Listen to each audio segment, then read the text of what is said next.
PCC President Shri D.K. Shiv Kumar ji, Chief Minister Shri Siddaramaiah ji, our General Secretary Organization K.C. Venugopal ji, and myself today had a detailed meeting on the preparation for the ensuing Parliament elections. Karnataka is at the center point of Congress Party's strategy for Parliament elections. We believe, and both Chief Minister and PCC President have assured the party, that they are going to give, that people of Karnataka are going to bless with a 20 plus number in the Lok Sabha polls. We in fact hope to completely sweep the polls and raise the number to about 25 plus seats.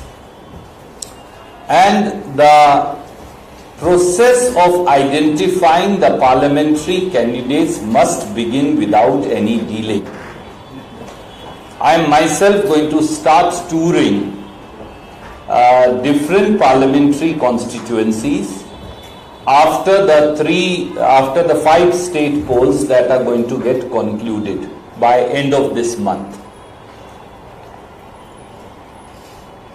We definitely hope that the Congress guarantees which have been decisively implemented and are resolved fulfilled to people of Karnataka, that will ensure victory of the Congress party in the Lok Sabha polls.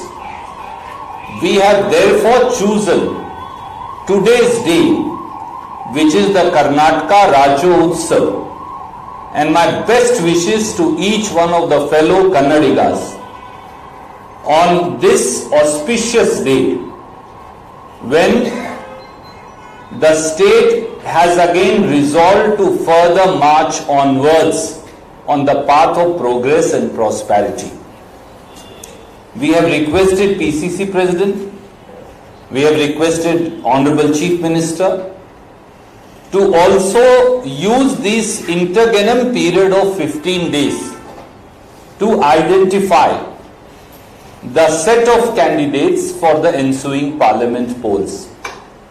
If possible, call and meet all the district legislators, Parliament from the respective Parliament constituencies, the district bodies of the organization, whether it is district and block Congress committees, whether it is the frontal organization or other prominent leaders, and have an internal discussion as to who all can be the possible Parliament candidates, so that accordingly a public opinion can then be taken vis-a-vis them.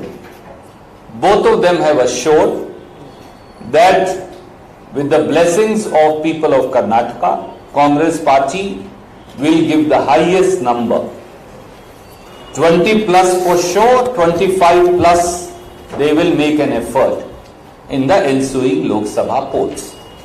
So we also discussed the issue of various statements that were made by some of our ministers and MLAs, and I have told PCC President, anybody falling out of party line, we have warned, and I again warn very clearly and categorically, no minister, no MLA, no party leader should be violating the party discipline.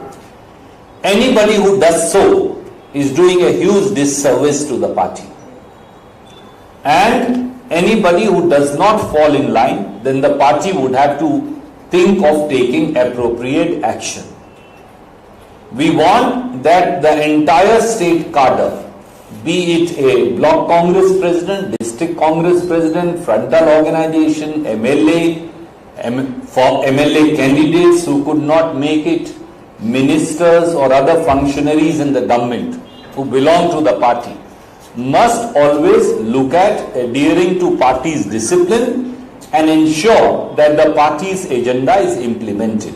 So I have conveyed that to party president in no uncertain terms, and if necessary, then we will have to crack the whip. I hope it will never come to that, for we are one large family And any difference of opinion that anybody has, they are welcome to come to me and express any opinion they have inside the party forum. They are welcome to go to the General Secretary organization and convey their opinion. They are welcome to meet Congress President who happens to belong to the state or the Chief Minister and convey their opinion. But we will accept no public statements on that account. So these were the broad discussions which I pointed out to you.